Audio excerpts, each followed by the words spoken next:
Right, son ko diya ni Kristo maayong udto kaninyong tanan.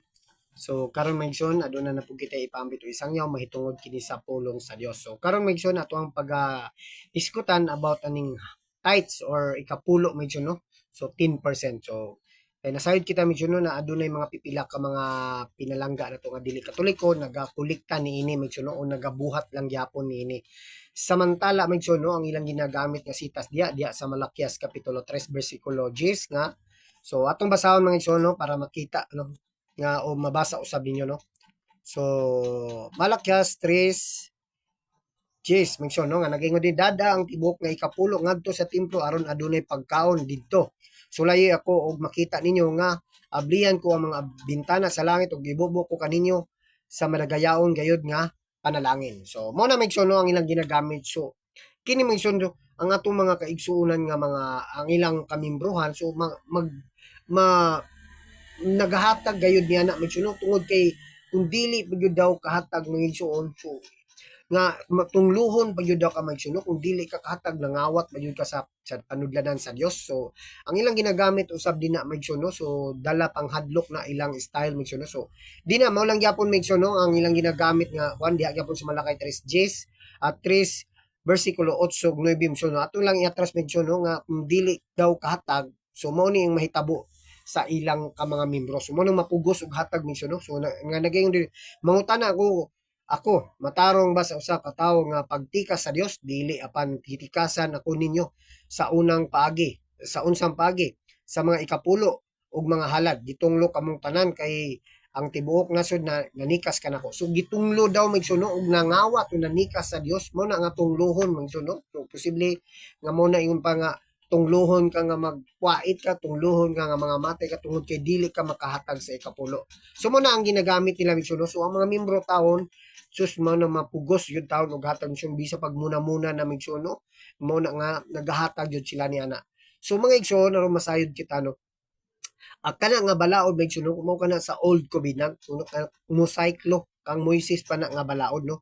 Ug kay tungod kay dili man kita Hudiyo migsuon ug dili man kita didto nagpuyo sa Israel migsuon so wala kita may sakop ana nga balaod. So ug bato ning mabasa dinhi sa balaang kasulatan migsuno nga dili kita angay o wala kitay labot niya na migsuno. So atong basahon dinhi sa Colosas kapitulo 2 bersikulo ah versikulo 3c mention no atong basahon kanito patay kamo sa espiritu tungod sa inyong mga sala ug tungod kay dili man kamo mga Hudiyo busa wala may sakop sa balaod apan karon gibanhaw na kamo sa Dios uban ni Kristo gipasaylo na kita diha sa Dios sa tanan tang mga sala. So mga John klaro og dayag no nga dili man kita mga Hudiyo sumunang wala kitay labot sa kana nga balaod mga igsoon no. So nasayod kita dinha sa atong simbahang Katoliko no nga ang kinasing-kasing nga paghalad mas nahimuot ang Ginoo no. Uno Korinto 9:7 mga igsoon no. So mo na so atong ipadayon mga igsoon. So kining mga igsoon no, ang katuyuan ana sa didto sa balaod sa Old Covenant mga igsoon no, ang katuyuan na ng Mosaic Law mao kana sa bahin sa ikapulo mga igsoon no. Ang gamitanan jud na mga igsoon no, o angay so kinsa no. Sa una mga igsoon ang ang pagsuporta sa mga libita ug sa mga pari. So susuporta sa mga libita ug mga pari mission so naabay pari din na sa simbahan o sa mga tinukod ng tao mission so naabay pari nga nagpuyo din na mismo sa ilang templo o sa simbahan wala may no mga pastor na so dili may no sa una pa lang sa mosaiklo nga sa about sa ikapulo may no pagsuporta sa mga libita sa mga Israelita o sa mga pare may ikaduha may pagmintinar sa pagsimba sa tabernakol o sa templo. So tabernakol may pagmintinar pagsimba sa tabernakol. So muna mga ang ikatulo na abay tabernakol dina sa simbahan o sa mga dili katoliko may wala na sila tabernakol mga So and then diya sa ang ikaduha may pagtabang sa mga kabus. So byuda og ilo og mga langyaw mga no. Nagatabang bagayod mga sa mga kabus o sa mga membro nila nga mga byuda mention. So kung naa jud siguro no mas mayo pero naa siguro ipipila mention no.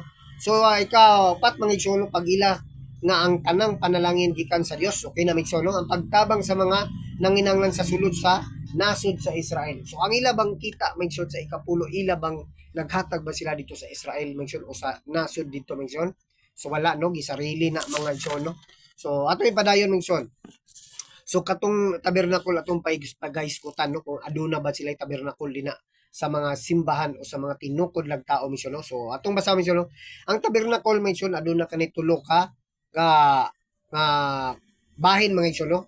Ang una, ang patio or courtyard nga dini ihalad ang mga gihalad ang mga halad sa halaran ug adunay palanggana o paghugas sa mga pari. So dinay mga punto may una naaba ang mga paghugas din sa mga pari misyon ba sila yung mga planggana so sama sa gibuhat din sa Katoliko misyon nga every time ang pari mag-proceed sa pagpangalawat so manghugas gyud kana sila misyon no? So naaba diha.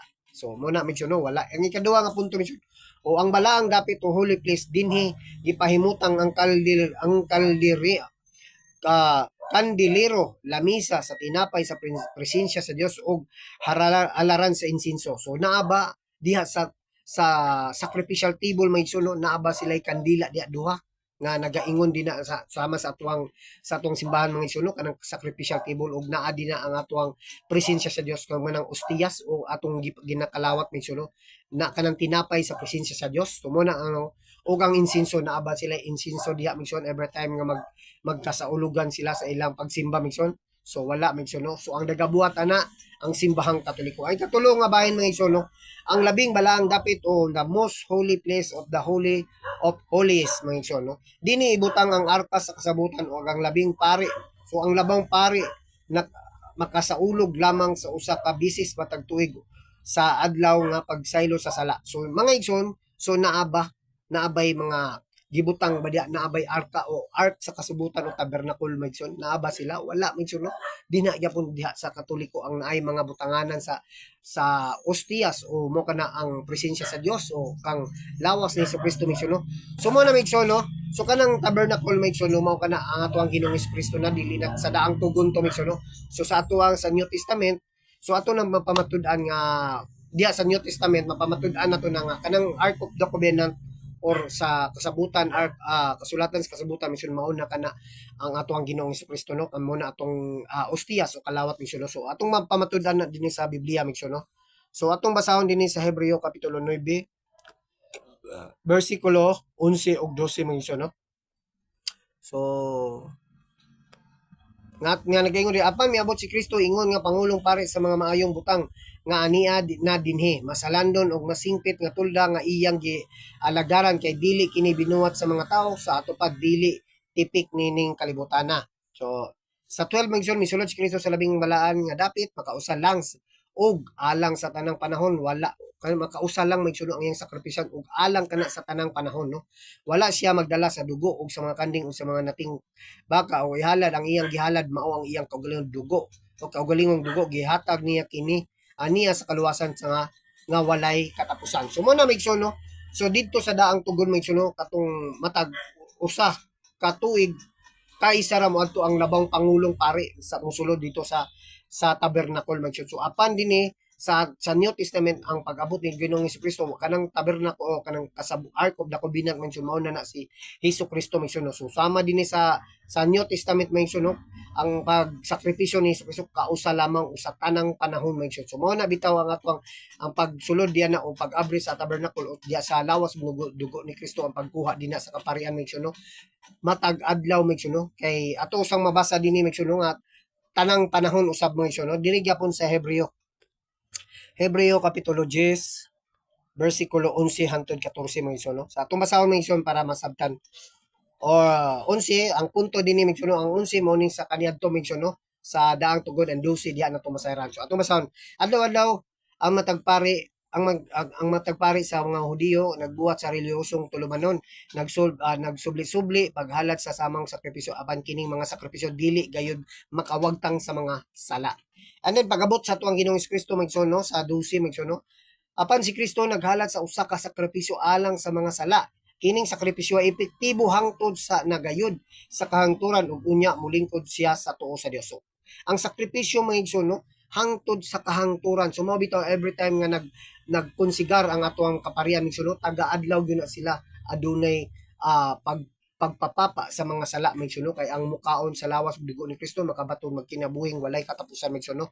So magpadayon kita mensun sa 13. So dito naghulat siya aron hangtod nga ang iyang mga kaway himuon sa Dios nga tumbanan sa iyang mga sa 14 mga igsoon nagaingon busa pinaagi sa usa ka sakripisyo gihingpit niya hangtod sa kahangturan hangtod mahinduan ang mga sala. Sumo na mensuno ang sakripisyo gibuhat sa Dios makausa lamang og kadto nga sakripisyo man gyud hangtod sa hangtod na to mga igsoon. Mao na nga sa daang tugon mga igsoon sa isa ka tuig ka isa lang sila mosulod dito sa tabernacle.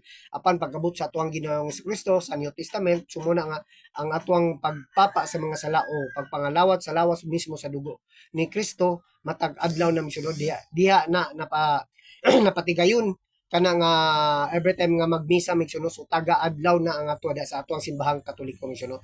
So mo na migsuno ang atuang punto dinhi migsuno kaning about sa mga halad about sa 10% migsuno. So mo na nga kung kani ato mga kaigsunan nga nagabuhat niya na so dili nila wala nila na angkop ang ilang mga sugo no kay mato dito ang ikapulo migsuno igahin maghatag gayo dito sa Israel migsuno og ang naga punto din na mentiono ang naay lamisa sacrificial table naay mga kandila so wala na sila diha mentiono so naay mga insinso ug ang mga pari diha naay hugasanan mga mentiono sa naay hugasanan sa kamot so wala na ni sa ilaha mentiono so naara na diha sa atuang simbahang Katoliko. Pero about sa paghalad mentiono diha sa Katoliko mentiono atong gingon kagani no sa 2 Corinto 9:7 mention nga ang paghalad is kabubuton ka na mention ang kinasing-kasing nga paghalad bas na himuot ang Ginoo niya na.